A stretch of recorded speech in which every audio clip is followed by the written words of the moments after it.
In the U.S., more than 800 construction workers die every year while on the job. One of the most dangerous types of construction work is trenching, which kills on average 40 workers every year. Workers can suffer death or serious injury within minutes of being caught in a trench cave-in.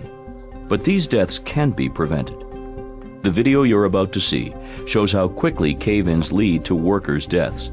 The video will also show what employers must do to assure that the work can be done more safely.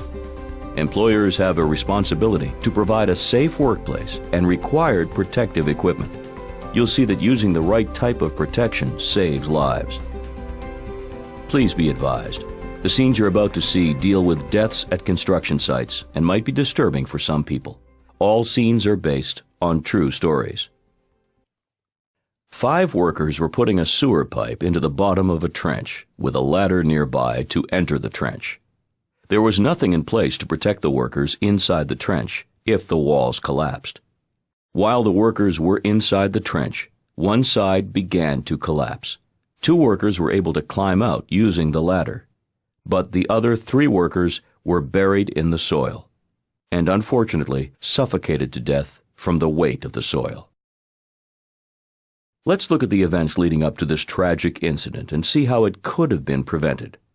Employers must follow OSHA rules to protect workers in trenches. However, here, the employer did not follow OSHA's rules, which led to these workers losing their lives.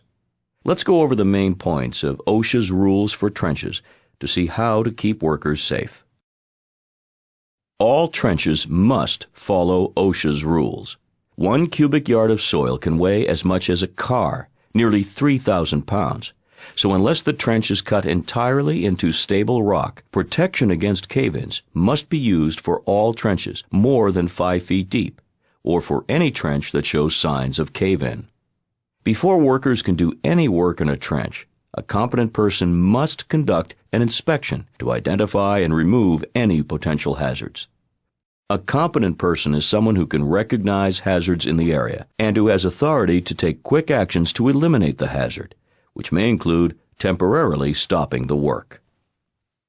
Inspections must be performed at the start of every shift, after a rainstorm, or whenever conditions change. The competent person must also test the soil in a trench. OSHA requires at least 1 test by looking at the soil and at least 1 test by hand. If a person knows the soil types, they can pick the right protective system to keep workers safe when they're in trenches. OSHA classifies soil in a trench as stable rock, Type A, Type B, or Type C soil. Stable rock is the safest soil for a trench. Type A is the next most stable, and then Type B. And finally, Type C soil is the least stable. It's important to remember that trenches can have different types of soil based on depth and climate conditions. The competent person can choose from different protective systems for a trench, based on the types of soil found. For all trenches deeper than 5 feet deep, or for any trench that shows signs of cave-in, OSHA requires sloping, benching, shoring, or shielding to protect workers from cave-ins. Let's review each of these systems and then see how each one could be applied to the cave-in incident shown earlier. We'll look at sloping first. Sloping protects workers by cutting back the sides of the trench so the sides slant away from the trench. OSHA's rules identify the degree of slope allowed for each of the different soil types. When trenches are less than 20 feet deep, these are the basic maximum allowable slopes for each soil type. Stable rock can be vertical walls, but cannot be undercut. For Type A soil, OSHA requires that the walls be sloped 9 inches out for every 1 foot of trench depth. For Type B soil, OSHA requires that the walls be sloped 1 foot out for every 1 foot of trench depth. For Type C soil, OSHA requires that the walls be sloped 18 inches out for every 1 foot of trench depth. It's important to note that this kind of sloping can only be used for trenches less than 20 feet deep. Any deeper, and the protection must be designed by a registered professional engineer. So now, let's look at the workers in the original scene who were stuck in the trench as it started to cave in.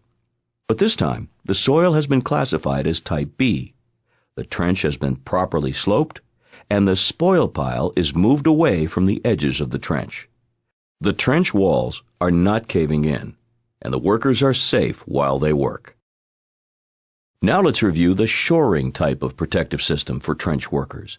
Shoring uses various support systems to prevent soil and the trench walls from moving. There are different kinds of shoring systems, but timber and aluminum hydraulic are the two basic types. Aluminum hydraulic cylinders are the most common type of shoring, and they are typically installed using spot bracing, plywood, or stacked methods. To install the shoring correctly, you must first determine the soil type. The type of soil and depth and width of the trench determine the maximum vertical and horizontal spacing used with the members of the shoring system. If we use our example of a 3-foot wide, 10-foot deep, 40-foot long trench in Type B soil, the shoring system being installed would need to include 12 strong aluminum vertical shores, with 6 on each side of the trench. These shores, also called rails, will be connected by hydraulic cylinders every 8 feet along the length of the trench. A hand pump pressurizes the hydraulic cylinders until they fit tightly within the rails. Now that the shoring is in place, let's look again at the workers in the trench at the beginning of the video. As before, the workers are laying a sewer pipe into the bottom of a trench.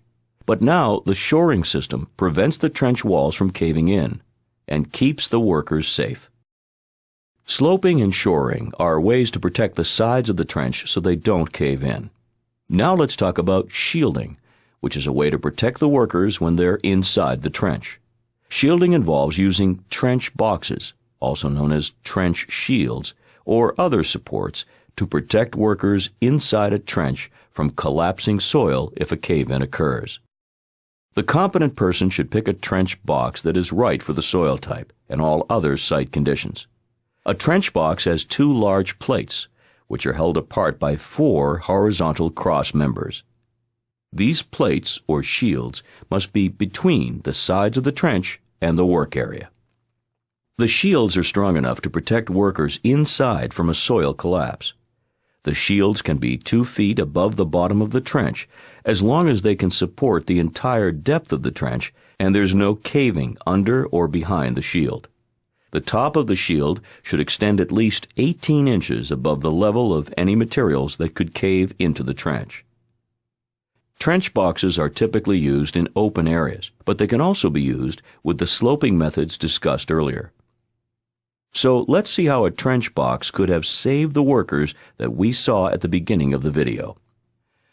For our example, we'll assume that the workers are in a trench with Type C soil and no sloping, but working inside a trench box. This time, as the workers lay the sewer pipe into the bottom of the trench, they are protected from any possible cave-ins. This example shows the importance of employers following OSHA's excavation standards to ensure that workers are provided with a safe workplace. These types of construction deaths are preventable. The trench cave-in prevention measures shown here save workers' lives. Use these protections on the job. It could be the difference between life and death. If you would like more information, contact OSHA at www.osha.gov or 1-800-321-OSHA. That's 1-800-321-6742.